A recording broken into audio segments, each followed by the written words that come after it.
Olá, boa noite.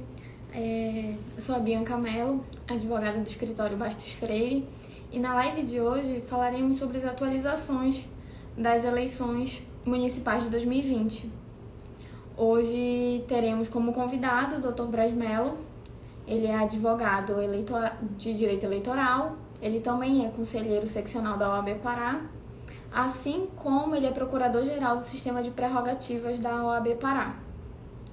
Estou só esperando ele entrar para continuarmos, mas nesse momento posso informar que iremos fazer um apanhado sobre as novas atualizações da legislação eleitoral, como falaremos um pouco sobre o calendário eleitoral, falaremos um pouco sobre tudo o que há de novo, tudo de maneira bem tranquila e bem rápida. Deixa eu tentar fixar o tema.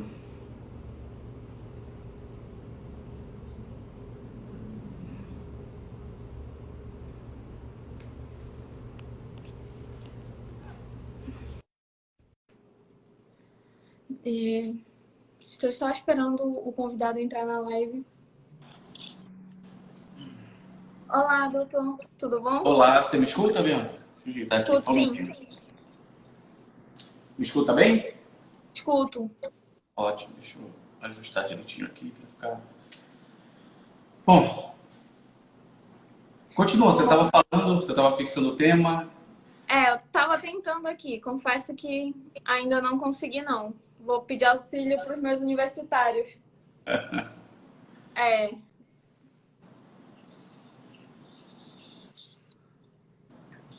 Sim, como eu estava informando seu currículo, na verdade, informando que você é advogado de direito eleitoral, conselheiro seccional da OAB Pará, procurador-geral do sistema de prerrogativas, professor de pós-graduação e de cursinhos preparatórios para a OAB.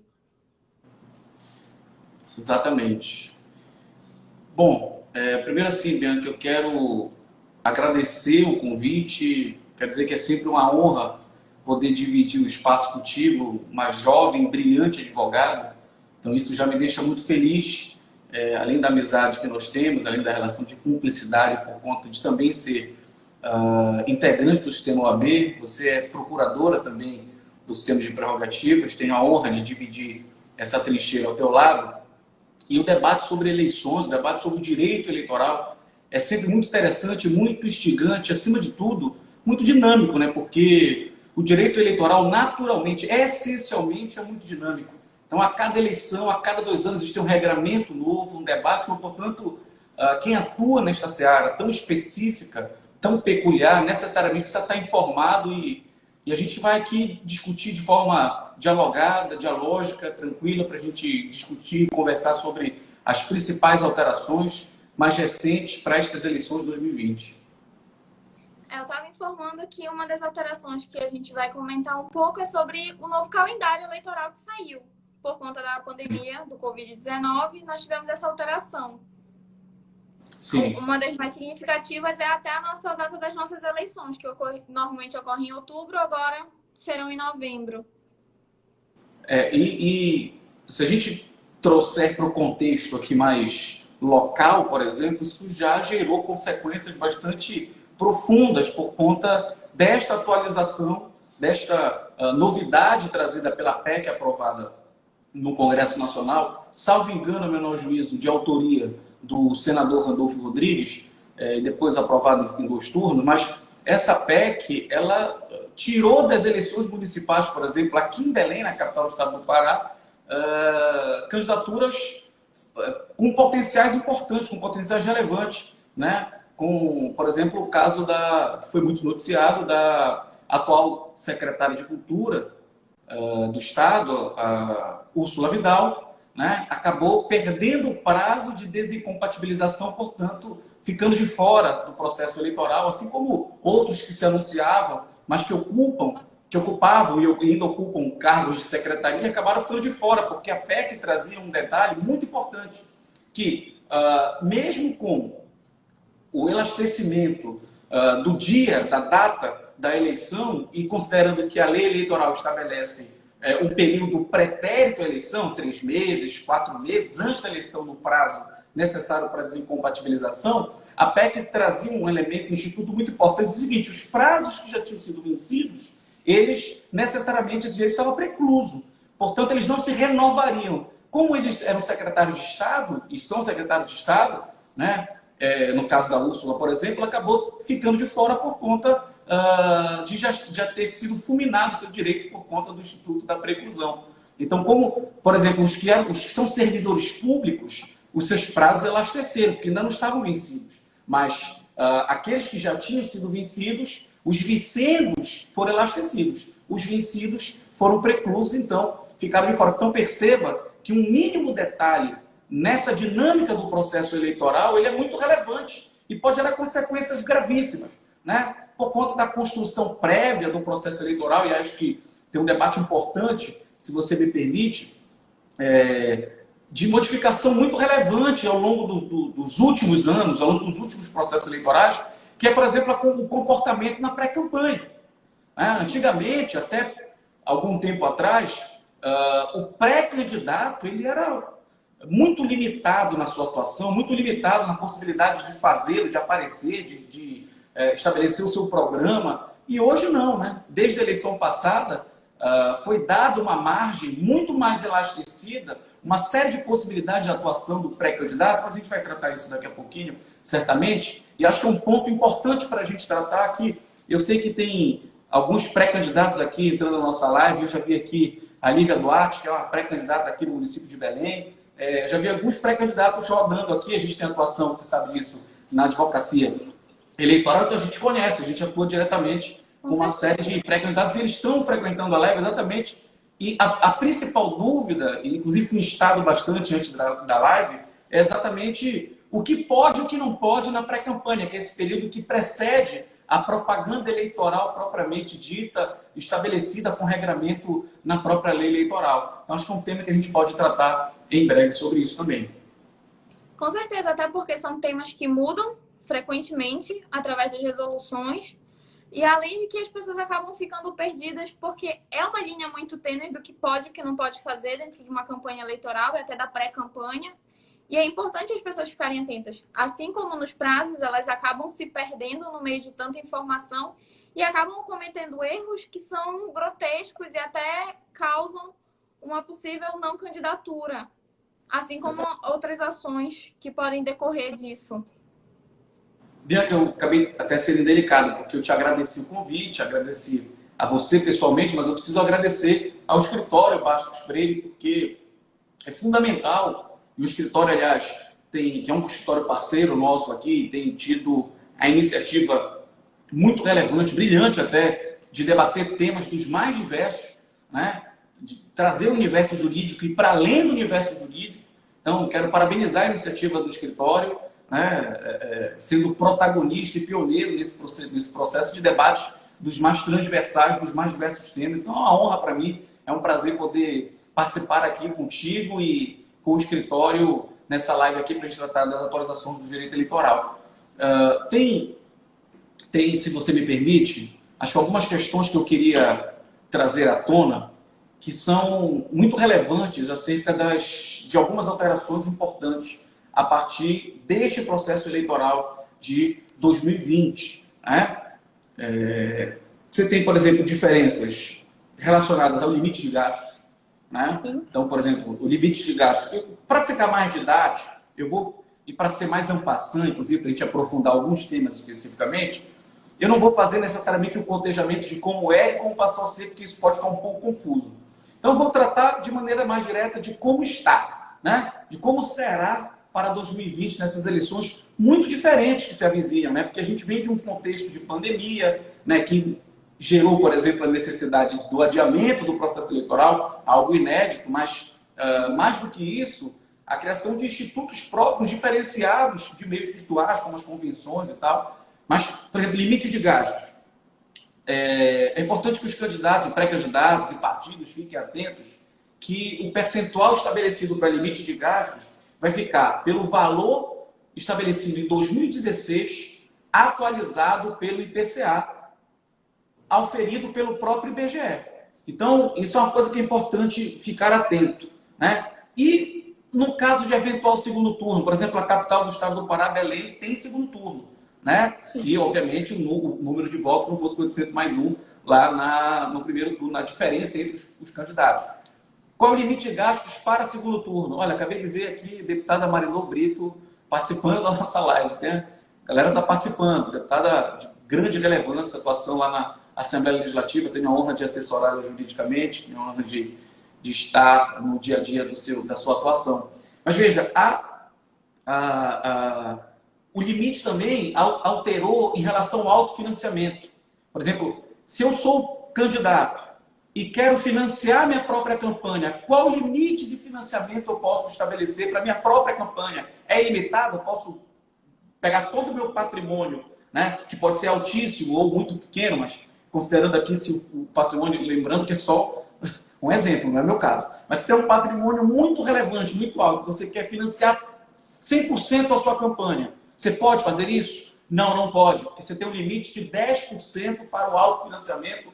10% do quê, Braz? Da tua declaração de imposto de renda, como já foi no passado? Não. 10% do limite de gasto estabelecido na campanha. Então, são regramentos novos que os candidatos e partidos, agremiações partidárias precisam ficar atentos. Um outro ponto que eu acho muito relevante de trazer, eu sei que tem muitos advogados, já vi que a Jamila, já vi um monte de advogado aqui na live, que é quanto ao pagamento de honorários. Esse ponto, Bianca, gerou muitas discussões, muitas críticas por parte da sociedade civil, algumas fundadas, algumas infundadas na minha avaliação, mas por quê? Porque o pagamento de honorários, tanto para serviço técnico especializado de advogados ou contadores, eles ficou definido que eles podem ser pagos tanto pelo fundo partidário, minha companheira Brenda na live também, advogada brilhante, tanto pelo fundo partidário quanto pelo fundo eleitoral. Sim. E aí qual é a grande crítica que a sociedade civil fez de alguma medida, Bianca? Porque além da possibilidade de pagamento de serviço técnico especializado de advogado e contador, ele exclui os limites de gasto.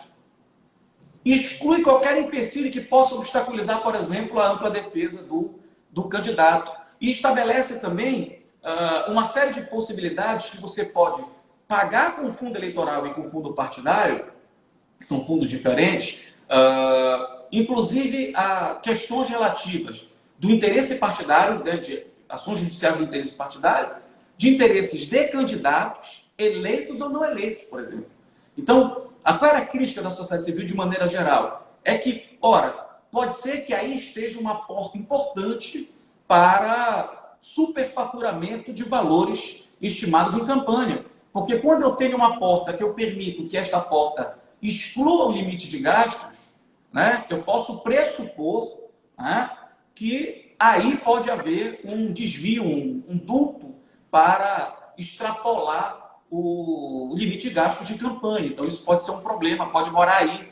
Mas aí cabe aos órgãos, cabe ao Ministério Público, cabe aos tribunais de contas também, posteriormente, mas, enfim, os órgãos fiscalizadores cuidarem disso, né? Então, não dá também para pressupor que estará no advogado ou no contador o grande problema da corrupção eleitoral.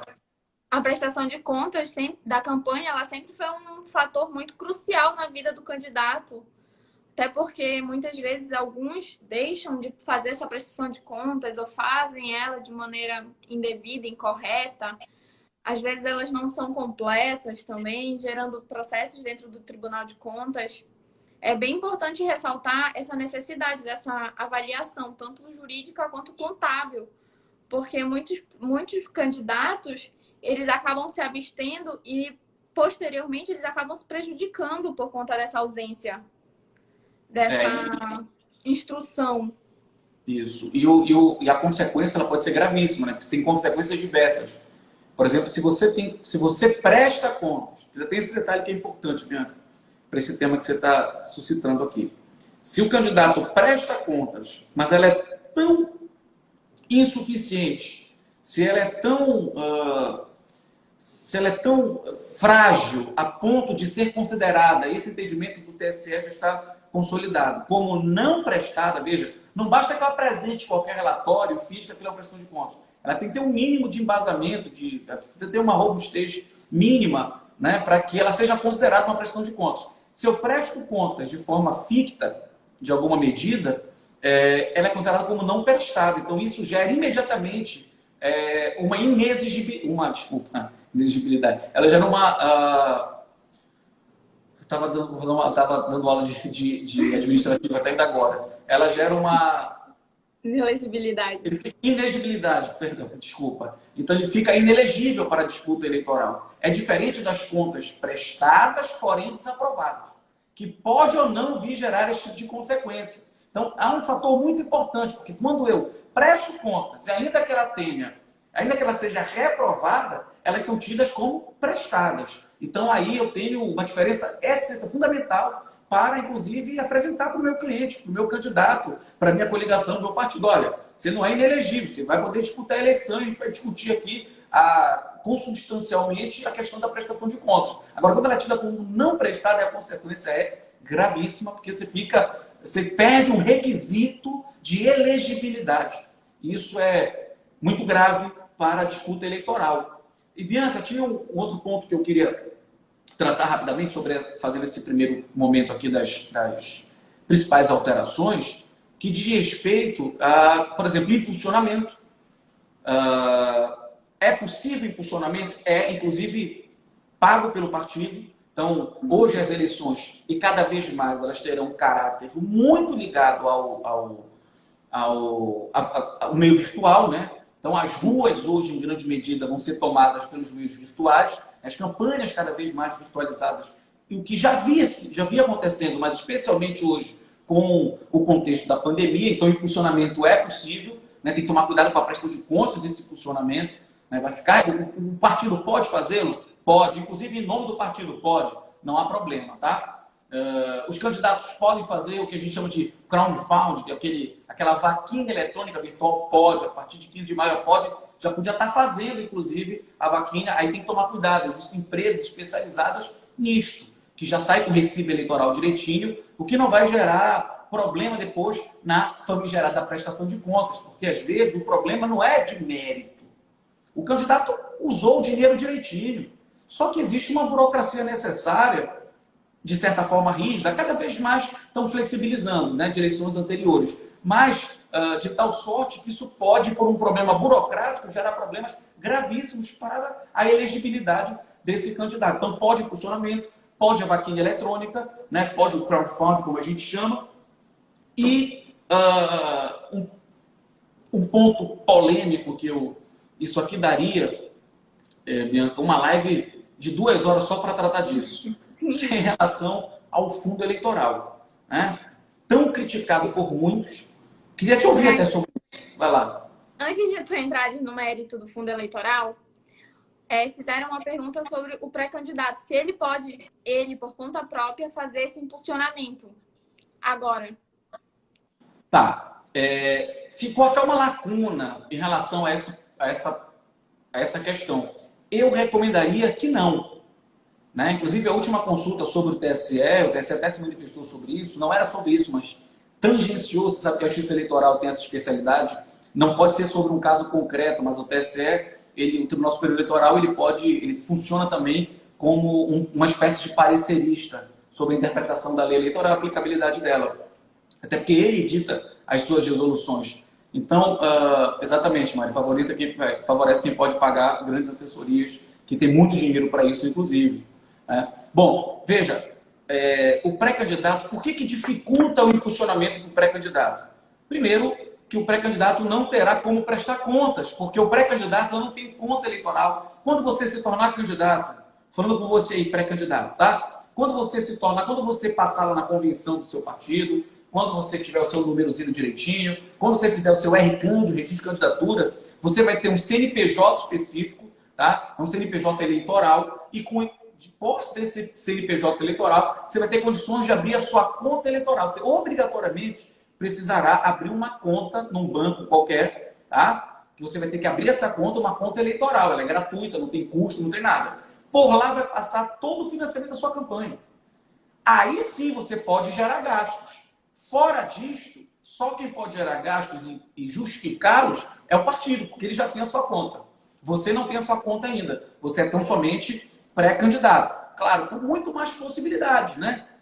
Hoje do que antes, né? Do que em outros períodos. Olha o Bruno Soeiro, que legal te ver aqui, amigo. Que legal te ver aqui, Bruno. Bruno é pré-candidato, tá? E Bacana. ele foi meu professor na faculdade. Bruno é um camaradaço, um cara brilhante, entendeu? Muito respeito, que bom. Ó, olha aí, Bianca, entrou agora, estou vendo aqui, o presidente estadual do pessoal, Valdir Freire. Tem uma galera bacana nessa live, Bom, então, Bianca, para os nossos pré-candidatos, eu quero dizer o seguinte, cuidado, o impulsionamento como pré-candidato, não. Não, porque você não vai ter como prestar contas desses valores de impulsionamento que você pretende fazer, tá bom? Bom, me ajude aí com as perguntas, mesmo que se aparecer alguma coisa, tá? Na medida que eu vou responder. Eu posso entrar no fundo eleitoral ou não? Deixa eu só ver que teve mais uma pergunta que estavam falando sobre a questão da injeção de capital nas candidaturas. E aí fizeram uma pergunta bem interessante, que se seria de fato essa injeção de capital por grandes empresas que fazem doações milionárias, se é de fato isso que anda ocorrendo atualmente. Tá, vamos tratar disso. E aí eu aproveito para fazer esse link, então, com relação ao fundo eleitoral. Olha, tem meu primo Caio, tá aqui. Olha só, tem um debate muito controverso na sociedade, Bianca, e acho que a gente tem que ter um senso crítico e uma necessidade importante de debater sobre isso. O fundo eleitoral, quer dizer então que o dinheiro público vai servir para financiar campanhas de candidato? Quando poderia estar construindo hospital, quando poderia... Vamos tomar cuidado com esse debate e quem discordar, tudo bem. É um debate dividido na sociedade brasileira, mas eu quero te falar de forma muito franca, muito aberta sobre isso. Eu sou um exímio defensor do financiamento público de campanha. É a única forma de a gente ter um controle maior sobre as campanhas, distribuir melhor o financiamento das campanhas e expurgar o que já aconteceu mais recentemente, na eleição passada, a proibição de empresas financiarem campanhas. Claro que encontraram outros meios, né, com CPF, especialmente quem está no poder, porque ele consegue CPF de tudo que é servidor público doando para aquele candidato que ele julga mais ou menos importante. Mas eu quero dizer o seguinte, historicamente, que você pegar a corrupção começou um dia desse, a corrupção eleitoral. Não, o sistema eleitoral, em grande medida, pugna pela corrupção do próprio sistema. E digo isso porque eu não consigo compreender por que razões ou por que cargas d'água. Estou falando da questão da democracia, tá? Uma empresa privada vai doar dinheiro para uma candidatura. E o que é pior no Brasil? Como funcionava no Brasil, Bianca? Vamos pegar, por exemplo, os escândalos da Lava Jato e outras operações que se deram nos últimos períodos, né? Quando o cara da Odebrecht vai lá e diz, meu avô fazia isso, o meu bisavô fazia isso. E por que fazia? Porque como funciona? A grande empreiteira, ela vai financiar todas as campanhas. E o sistema eleitoral brasileiro permitia isso. Qual é o fundamento? Vamos supor, o cara tem uma perspectiva mais liberal, então é melhor para a minha empresa e tal. Então, que diria lá a empresa que pudesse doar? Mas não era isso. As empresas doavam, as grandes empresas. Você pega as grandes empreiteiras, Odebrecht, Camargo Correia e tantas outras. Ela doou tantos milhões para esse partido. E os mesmos milhões para todos os outros. Todos não, alguns não. Não quero generalizar jamais. E não generalize a política, porque quem diz que não gosta de política, quem diz que não gosta de eleição, a política é ocupada por quem gosta, tá? Então, quem abre mão de ocupar esse espaço acaba sendo dominado por quem ocupa. Mas, veja, como pode um sistema eleitoral permitir que uma empresa doe para todo mundo? Sabe o que é isso? Como diria um colega que eu tenho, quem paga a banda escolhe a música. Então, ele está doando porque depois ele quer os contratos. Deixa daquele governo que assumir. Ele não corre risco, porque ele financia todo mundo. Bom, houve a proibição óbvia. E muita gente chiou, Bianca. Mas que absurdo proibir o financiamento privado de campanha das empresas. É um absurdo tê-lo por tanto tempo. Porque se uma pessoa física quer financiar, ok. Estabelece limite e financia. Não há problema. Ele não vai financiar todo mundo. Porque não vai ter limite para isso. A empresa consegue fazer isso. Aí, Brasil, o que isso tem a ver com o fundo eleitoral? Tem a ver porque quando eu estabeleço financiamento privado de grandes empresas, eu desequilibro, em grande medida, a disputa eleitoral. Aí eu permito injeção milionária de capital. Quando eu estabeleço um fundo público de campanha, eu não estou gastando dinheiro público, eu estou preservando dinheiro público a longo e médio prazo. E eu tenho condições, primeiro, de baratear as campanhas, porque eu tenho mais controle sobre elas, e elas precisam acontecer. Segundo, eu posso estabelecer outras formas de fiscalização. Ah, Brasil, isso vai acabar com a corrupção? Claro que não. Vão continuar achando um jeito de fazer caixa 2 e tal, óbvio. Mas eu crio regramentos mais rígidos. Isso não é gasto público. Eu acho que isso é estabelecer relações mais democráticas, inclusive distribuição das verbas para as agremiações partidárias e candidatos. Então, até por conta que há uma discrepância muito grande entre os partidos, porque há partidos de fato com injeção de valores enormes e partidos muito pequenininhos. E que por conta dessas alterações novas das eleições, eles vão acabar se perdendo no meio disso tudo. Não só por conta dos valores, como por conta de como serão as eleições. Por conta da ausência agora das coligações. olha, o Caixa 2 ainda é pouco fiscalizado e, de certa forma, até tolerado. Concordo contigo. Aliás, quem lembra da entrevista do ex-ministro Sérgio Moro, ex-magistrado, né, quando ele era muito veemente em relação ao Caixa 2, tal, e depois flexibilizou seu entendimento, já até considerando que Caixa 2 nem seria corrupção e tal. Porque, em grande medida, o Caixa 2 foi tratado como algo da vértebra do sistema eleitoral. Né? Então, criou-se uma cultura do Caixa 2, isso é um absurdo para o processo eleitoral. E como é que eu consigo combater isso? E é por isso eu sou um veemente defensor do financiamento público de campanha. Porque a única forma de criar equações possíveis, inclusive para estabelecer relações mais equânimes, mais isonômicas, e mais baratas, é usando o fundo público com rigor de fiscalização sobre isso. Veja bem, Bianca, há um conceito que muita gente confunde no direito eleitoral. Muita gente imagina que o direito de sufrágio, mas subverter o direito de sufrágio. Por exemplo, por que é importante fiscalizar o abuso do poder econômico e o abuso do poder político, por exemplo? Porque ele fere o direito de sufrágio. Muita gente acha que o direito de sufrágio é o direito de votar. Não é. O voto é o instrumento pelo qual o direito de sufrágio se manifesta. O direito de sufrágio é o direito de decidir. Quando eu abuso do poder econômico e do poder político, eu firo o poder de decidir do eleitor. Sem paixões políticas. Mas a gente está debatendo a eleição. Agora, recentemente, perdão. E é uma coisa que as pessoas pouco prestam atenção, que de fato quem elege aquela pessoa e quem deve fiscalizar e deve de fato comandar somos nós, a população. Porque as pessoas têm aquele grande... Infelizmente, elas têm aquela grande visão de que a gente precisa achar um salvador ali no meio e ele sozinho vai conseguir fazer absolutamente tudo. Enquanto não houver essa fiscalização em massa da população, a gente não vai conseguir ir para frente. E instrumentos pelos quais a gente possa utilizar. Por exemplo, grandes avanços como a lei de acesso à informação, muito deturpada em grande medida, você tem dificuldade. Apesar da lei ser bastante clara, evidente, né, está estampada que os meios para buscar e chegar às informações por parte do cidadão devem estar disponíveis de maneira muito simples, muito objetiva. Mas você, por exemplo, nesse período de Covid, por exemplo, diversas prefeituras, você tentava fazer, por exemplo, uma legislação mais séria sobre... Inclusive, tem ações dos mais diversos municípios. Aqui também tem ação contra o gestor em relação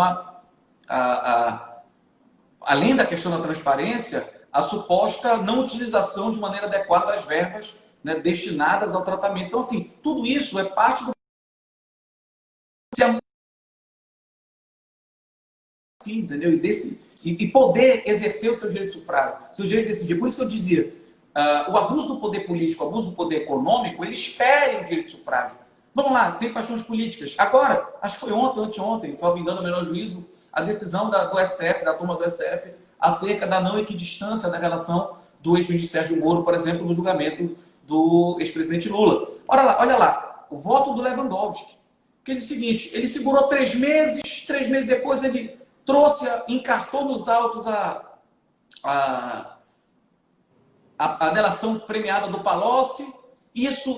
Veja, qual é o entendimento da turma que ficou por 2-1? Por que julgaram como ilegal e precisa ser desencartado dos autos? Por que isso gerou, inclusive por conta do contexto, a desconfiança, eu tenho plena certeza, de que ali não era mais um juiz julgando, era um adversário. Esse é o grande problema. Porque aí qual é o patrimônio, qual é o bem jurídico a ser protegido ali naquele momento? É o direito de sufrágio do povo, o direito de poder decidir de forma isonômica. Quando ele resolve, na semana da eleição, trazer essa bomba à tona, eu não estou aqui quem votou em quem, fulano, beltrano, podia ser A ou B, podia não pessoalizar, mas aqui está no debate maduro, né? E a gente pode dar nome às pessoas, dar nome às circunstâncias dos casos concretos. Estou diante de uma brilhante advogada e aqui tem uma galera na live de muita qualidade. Então, veja, podia ser qualquer um, tá? Mas quando isso vem à tona, o que pretende aquele que, do papel do magistrado, espera 3 meses para encartar nos autos e derrubar o sigilo? De ofício. O órgão do Poder Judiciário não age de ofício, age por provocação. A provocação deveria ser do Ministério Público. O Ministério Público não provoca. Ele, de ofício, uma semana da eleição, traz a bomba à tona. O que ele pretende com isso? Se não ferir o direito de decidir, interferir diretamente no direito decisório do povo brasileiro. Então, essas questões que se dão em grande escala, em grande medida, se dão no âmbito do governo central, mas nos municípios.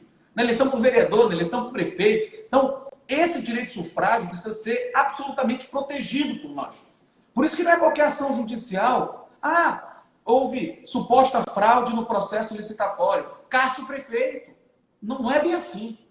Não é bem assim porque há um direito soberano da população que o colocou lá. Então, para que o Poder Judiciário interfira nisso, deve ter um mínimo de robustez suficientemente capaz de subverter o direito de sufrágio. Inclusive, caso o direito de sufrágio tenha, inclusive, sido lesado no processo eleitoral. Por isso, o controle sobre o abuso do poder econômico e político. E por isso eu sou um defensor muito fervoroso do financiamento público de campanha, o que pode parecer um absurdo para alguns. Mas é um absurdo porque as análises, infelizmente, têm sido muito superficiais sobre essa situação.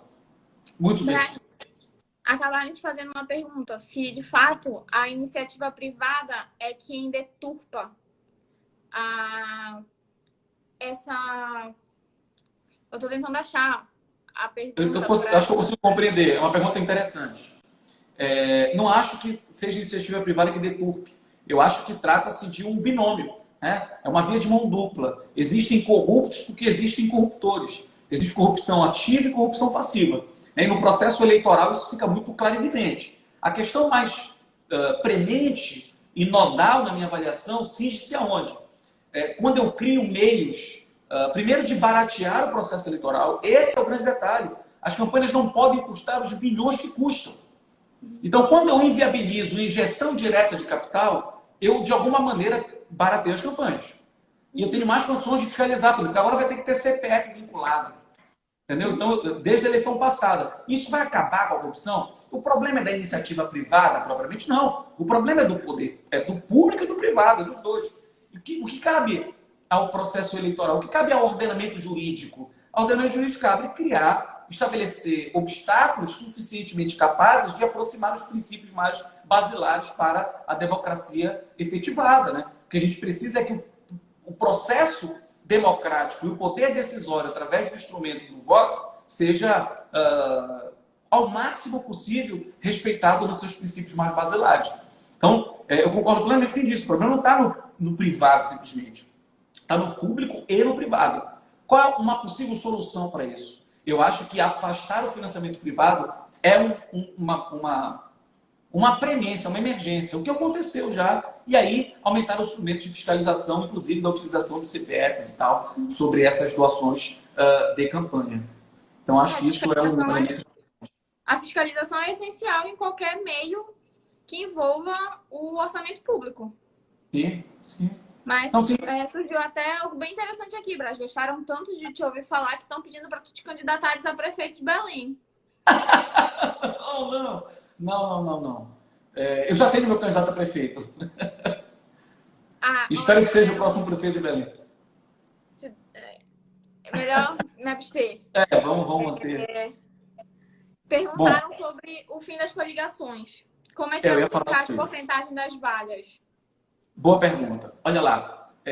Existe um cálculo para percentual de vagas, a gente precisa ficar atento a isso. O fim das coligações, vamos entender como é que funciona o fim das coligações proporcionais, tá? Não é que as coligações tenham acabado. Ainda existem as coligações majoritárias, mas a disputa, você tem... Se você é um colega sacana, se é o João Pedro, o jovem brilhante, quando o senhor faz sua barba, Ele sabe. Entrou minha mãe agora, estou atrasado na live. Tá vendo? Olha lá, existem as eleições majoritárias e eleições proporcionais. Como é que funcionavam as coligações proporcionais, pessoal? A coligação, quando instituída através das suas convenções e aprovadas, elas funcionavam como se fosse um partido, tá? A partir do momento que você convenciona e forma as coligações, elas estão registradas, aquela coligação Juntos para Mudar e tal, composta por vários partidos, nas eleições proporcionais, é como se elas fossem um partido só. Naquele momento, era uma estratégia viável para que você pudesse atingir o quê? Ter maior número de candidatos para atingir o coeficiente eleitoral, que é uma margem mínima para você ter uma vaga na Câmara, por exemplo, já que está tratando de eleições municipais. Hoje não vai mais poder haver essa coligação proporcional. Cada partido vai ter que lançar os seus próprios candidatos e estes partidos terão que atingir o coeficiente eleitoral para poder ter acesso a uma ou outra vaga. Inclusive, os candidatos, para ocupar essas vagas, precisam superar as cláusulas de barreira. Não dá para... Eu vou tentar ser bem rapidinho aqui, mas o cálculo, pessoal, é feito... Eu calculo o coeficiente eleitoral pelo número de votos válidos, tá? Daquela eleição municipal. Eu divido pelo número de vagas, pelo número de cadeiras. Eu vou ter um resultado. Esse resultado é o coeficiente eleitoral. Depois eu preciso calcular o coeficiente partidário. Como é que eu calculo o coeficiente partidário? O número de votos válidos obtidos por aquele partido, né, pelo número de candidatos, pelo número de vagas. Aí tu vai ter, pelo número de vagas, perdão, tu vai chegar a um resultado. Pode ser 2, 3, 4, 5. Dependendo do tamanho daquele partido, tu vai ter o número de vagas. Mas para que esses candidatos possam ocupar esta vaga, vejam, nós votamos, porque no Brasil, diferente de outros lugares, a gente tem um voto em lista, entre aspas, porque a gente vota direto no candidato, existe país que você vota no partido. Então a ideia é que você vote naquele candidato, mas continua proporcional à eleição.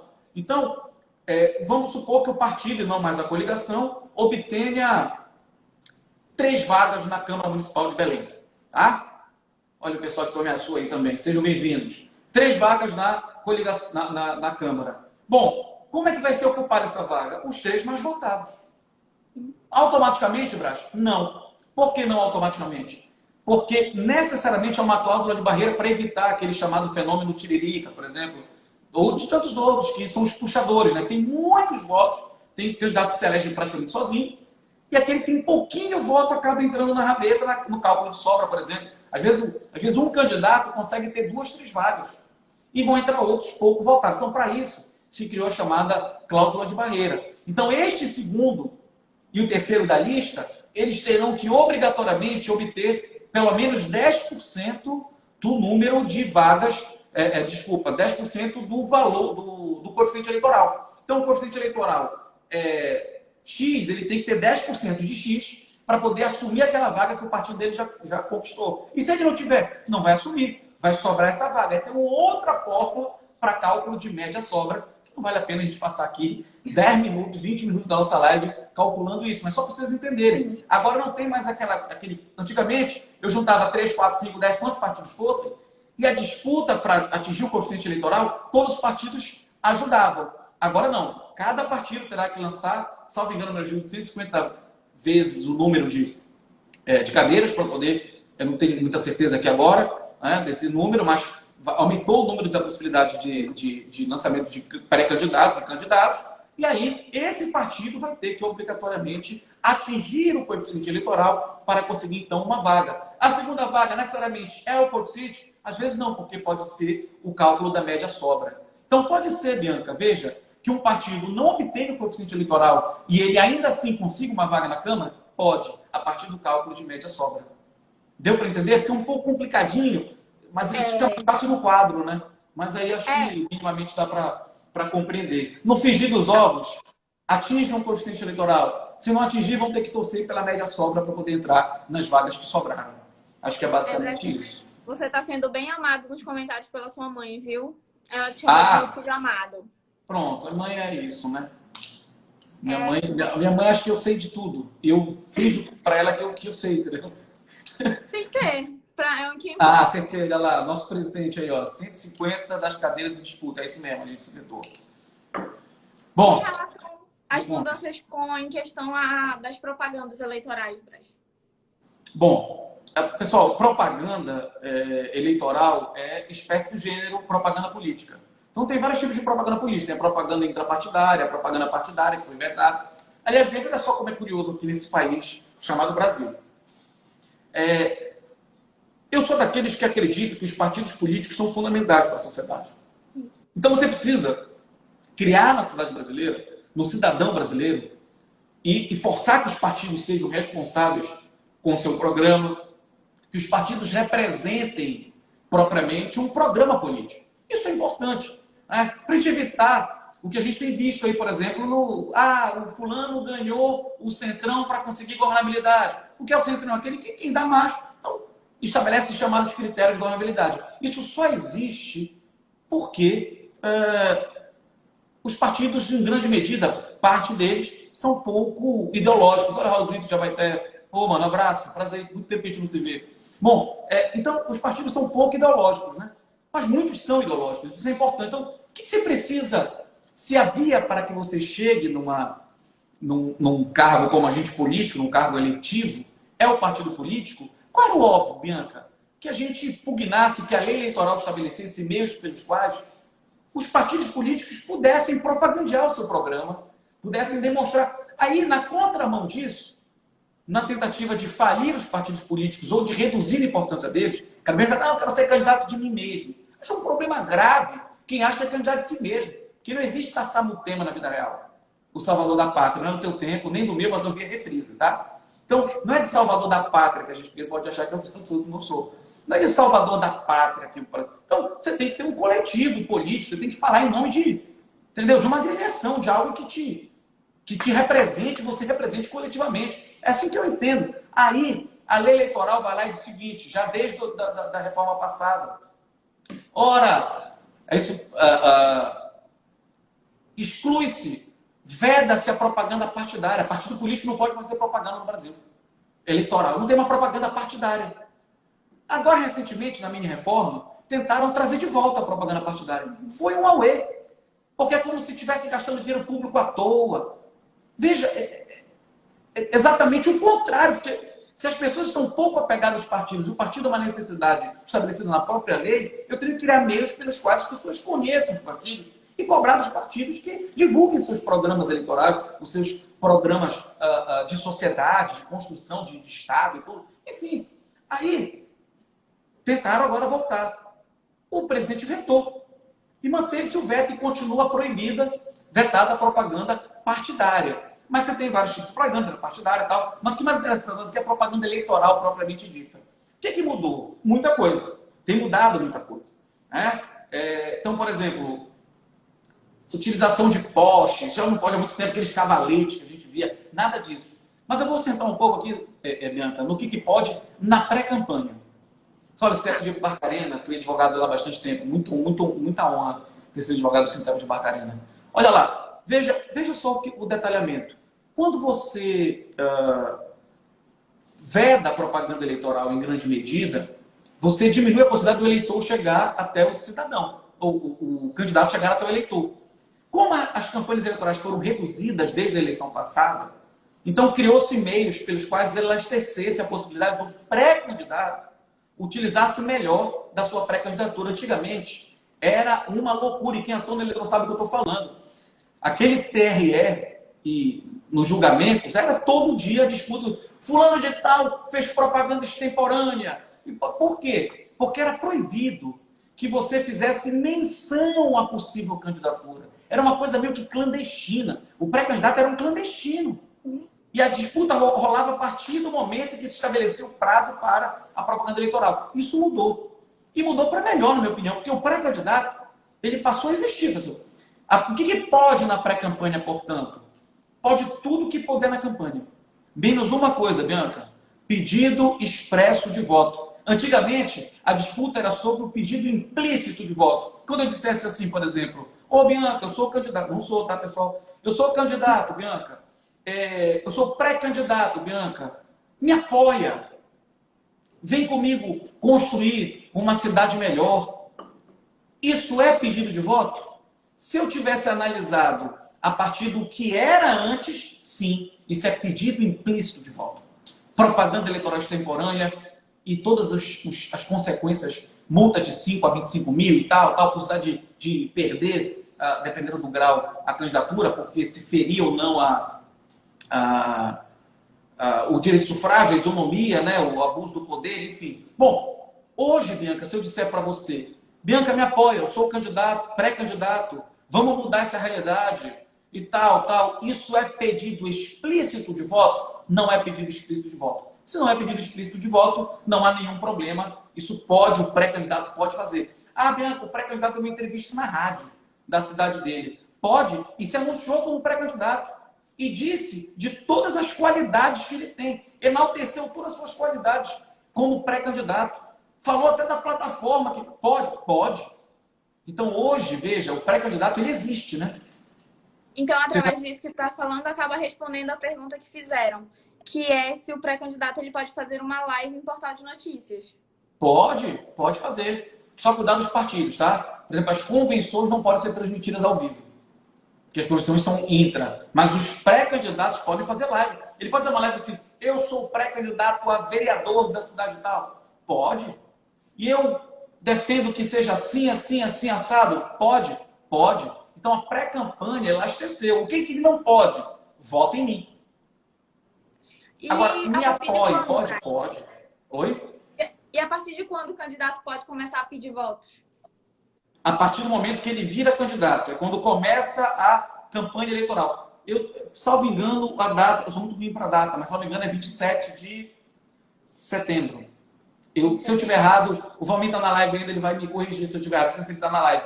Mas acho que é 27 de setembro, salvo engano, ao menor juízo. Se eu estiver errado, não tenho como pesquisar aqui agora, mas acho que é 27 de setembro. A partir do dia 27, ele pode fazer propaganda eleitoral, porque aí já está registrado, já está tudo certinho, aí ele pede voto. Do momento que ele é candidato, não é da aprovação do seu registro de candidatura, porque o registro ele demora mais. 17, não 27. Obrigado. Eu vou falar para saber que o Valmir me corrigir. O Valmir é o presidente do partido, então ele sabe, tá tudo de cabeça, rapaz. O cara é fera. Então 17, Valmir, obrigado. Eu errei, botei um 2 ali em vez de 1. Então a partir do dia 17, ele já pode pedir voto porque já é candidato, tá? Mesmo que o processo de candidatura dele ainda possa estar, por exemplo, sob júdice, mas aí ele pode pedir voto tranquilamente. Braz, de maneira bem sucinta, a gente está vivendo num mundo de tecnologia, tanto que nós tivemos essa oportunidade, no meio de uma pandemia, fazer uma live sobre um tema tão relevante. Para ti, as campanhas virtuais, elas vão vir com tudo? Porque na eleição passada para presidente, nós tivemos um boom com a candidatura virtual. O que tu achas disso? Não tem outra saída, Bianca. E aí aumenta a preocupação, né? A gente sabe, aliás, amanhã nós temos sessão do Conselho Seccional da Ordem e eu vou submeter um parecer nosso sou relator de um processo sobre exatamente que investiga a legalidade do inquérito das fake news. E eu quero tratar desse tema que eu acho que é muito importante, né? Caramba, já tem pouquinho tempo de live, né? Já. Que pena. Mas o tema é muito interessante, né? Olha lá. Eu acho que tem um problema grave em relação às fake news. Primeiro que isso pode desequilibrar. Mas acho que tão grave quanto as fakes, acho que o TSE ficou devendo isso na eleição passada e parece que o STF está tentando corrigir com certas ilegalidades. Na minha opinião, mas não é fruto desse debate aqui. Eu acho que tem que investigar muito as fake news. Mas mais grave, ou tão grave quanto as fake news, são os instrumentos e meios pelos quais elas se propagam. Eu acho que o TSE fez muita coisa ligada... Eu lembro do Fux falando, vamos combater as fake news, o que é verdade, o que é mentira, a própria imprensa. Valmir, tu tá errado, era 27 mesmo? Ele está pedindo desculpa por alguma coisa. Me corrija logo aí, Valmir, se tu estiver errado, me ajuda. Olha lá. Então, veja, qual o grande problema das fake news? Principalmente os meios de propagação, que é a robotização disso. Então, a quantidade de robôs... Olha o livro educacional, sou professor de lá. Bom, a quantidade de robôs que permitem, né, que incidem diretamente na isonomia da disputa eleitoral. Olha aí, eu estava certo, Bianca, é dia 27. É dia 27. Tá vendo? Rapaz, Valmir, toma atento, cara. Então, olha só. Então, isso é muito grave. Tão grave quanto as fakes são os meios pelos quais elas se propagam. Isso é muito grave. Isso é muito relevante. É isso aí, Brenda, é 27 mesmo. Então, isso é muito grave. Ora, eu acho que, por exemplo, essa investigação de forma serena e se for com a profundidade que ela precisa ter, isso pode, de grande maneira, determinar que a chapa presidencial deva ser cassada. Essa é a realidade. Porque alguém vai dizer que não houve desequilíbrio se a utilização dos robôs for comprovada? Claro que houve. Se existe gabinete do ódio na distribuição de biografias através de notícias falsas, eu só consigo distribuir as biografias pelas notícias falsas se eu encontrar instrumentos, e a robotização está aí, para fazer com que isso tome proporções inimagináveis. Em 3 minutos você vira um monstro. Né? Ah, porque tinha uma madeira disso, porque era daquilo e tal, porque distribuíram, e as pessoas acreditam. Eu vi o que nunca existiu. Então isso cria imbróglios que são determinantes do direito de sufrágio. As convenções não precisam ser presenciais, tá? As convenções, aliás, as regras foram aprovadas agora, até recentemente pelo TSE.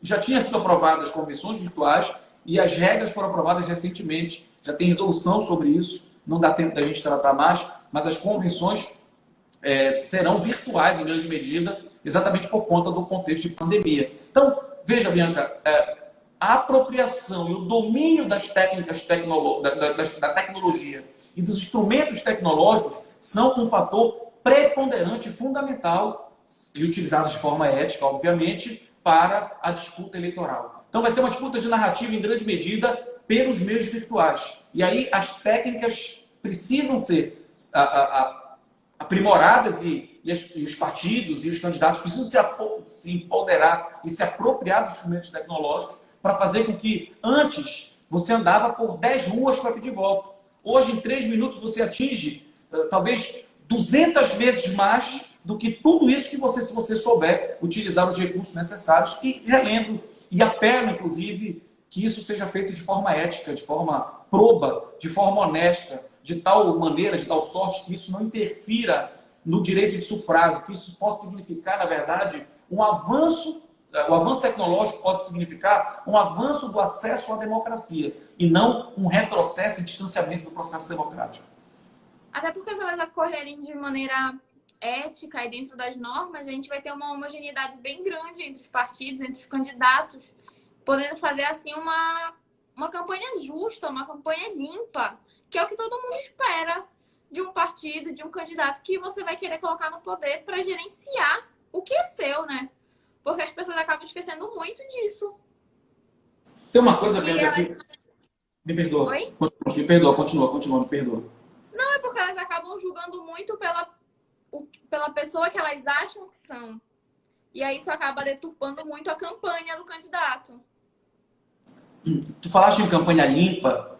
Tem uma coisa que já não se tolera tanto. E cada vez mais isso vai avançar. Né? As próprias campanhas publicitárias, Bianca. Hoje o cara vem e me entrega um panfleto, eu já não reajo da mesma forma. Porque essa campanha, não que ela seja suja no mérito, ela é suja no método. Porque esse panfleto vai para a rua, vai poluir, entendeu? Então, até isso, as campanhas ganham uma conotação mais limpa, até no contexto do próprio meio ambiente. Né? Porque a fabricação de papel, então tudo vai mudar, tudo tem mudado. Né? E acho que isso é um caminho sem volta, em grande medida. Eu não substituo, eu entendo da grande importância, e espero que a pandemia passe logo, que a gente possa ter mais contato físico, né? Ao contrário do que alguns imaginem, que já está tudo resolvido, não está, a gente tem muitas mortes, isso não é um problema grave, né? Na sociedade internacional, mas eu sou um esperançoso, nós temos que ser. Em breve isso vai passar, e é importante que as pessoas ocupem as ruas, que as pessoas manifestem, isso é fundamental, isso é importante para a democracia, de forma pacífica, de forma ordeira, de forma transparente, honesta, é fundamental. Mas acho que um caminho sem volta em relação aos instrumentos tecnológicos para as campanhas eleitorais. Concluo com isso da fake, Bianca. O TSE, os tribunais regionais e as zonas eleitorais precisam ser muito, e acho que o STF pode dar um exemplo em relação a isso, precisam ser muito rigorosas, porque ao passo que as campanhas virtuais permitem isso, a investigação das construções ilegais da virtualidade também são muito eficientes. Então, ela deixa registro, ela deixa rastro. Então, quem quiser Se os órgãos quiserem, se a Justiça Eleitoral quiser, vai ter plenas condições, com prova estampada, porque vai ficar lá registrado que ali se deu uma fraude eleitoral para conseguir subverter o direito de sufrágio e precisam ser cassadas essas candidaturas, na minha opinião. Braz, eu não quero te interromper de maneira nenhuma mais, avisando que a gente está nos 4 minutos finais da nossa live. E desde já eu quero te agradecer muito pela participação, agradecer a participação e a interação de todas as pessoas que estão nos assistindo, pedindo logo que nos siga nas redes sociais, acompanhe as nossas postagens e deixar desde já também um convite para uma próxima live, porque pelo que eu percebi ainda há diversos assuntos que as pessoas têm muitas dúvidas sobre a pré-campanha e a campanha. Então fica desde já um convite em aberto para você. Poxa, eu agradeço muito. Ô, meu irmão, obrigado pelo parabéns. Eu agradeço muito o convite. Esse tema é muito instigante, né? Ele é muito dinâmico, ele é muito atual, né? Porque as eleições se avizinham, né? A gente deve debater eleições não só no período eleitoral, né? Debater política o tempo todo é fundamental. Obrigado, Freire, pela participação, amigo. Você ajudou muito. E assim, eu quero agradecer ao Bastos Freire, o escritório, quero agradecer a ti, ao Ender, né? Ao André, que é um parceiraço, são os 3 amigos que eu tenho aí no escritório, todo mundo que compõe esse escritório aí tão necessário, tão importante para a advocacia. Dizer que eu estou à disposição para o que precisar, eu super top qualquer outra live para debater direito eleitoral, então, nem se fala, qualquer outro tema que a gente possa construir coletivamente, discutir, para construir conhecimento. Acho que isso é fundamental, Bianca. Eu aprendo muito contigo, aprendo muito com quem participou da live e assim acho que a gente tem que contribuir para algo fundamental. Quero concluir com isso. Acho que não há outro caminho afora da democracia. Eu, como advogado, como um defensor de prerrogativas, como um procurador de prerrogativas, mas como um defensor da advocacia, entendo que não há outro caminho fora da democracia. E o fortalecimento da democracia perpassa também por esse debate que a gente precisa fazer para melhorar a política no Brasil, para melhorar o ordenamento jurídico específico em relação às eleições e tudo mais. Então, te agradeço muito pela oportunidade, tá? Obrigada. Olha, só respondendo aqui ao Sintep, perguntou se pode propor temas de live. Claro, ficamos abertos aos temas e a indicações de pessoas, com certeza. É muito bom fazer o debate dos mais diversos temas. Só informando que a gente só tem mais 1 minuto. Braz, eu te aconselharia a se despedir das pessoas. Gente, não, pô, pessoal, muito obrigado pelas diversas manifestações, aos amigos, aos pré-candidatos que entraram aqui, aos advogados, ao André que está aí, olha, parabenizando. A minha mãe entrou na live, primo meu entrou na live, minha companheira entrou na live, ou seja, eu quero agradecer muito de coração a todo mundo. Eu acho que isso é sinônimo de prestígio, mas acima de tudo, o interesse por debater, o pessoal de Tomé Açu, gente do estado todo, Bina, que entrou na live. Então, estou muito feliz com a presença de todo mundo e muito feliz pelo convite. Obrigado. Eu que agradeço. E aí a gente encerra. Sigam nas redes sociais do escritório, Bastos Freire Advogados, Instagram, Facebook. Me sigam também, pessoal. Me sigam também. Pede aí teus likes, Braz. Tchau, gente. Até a próxima.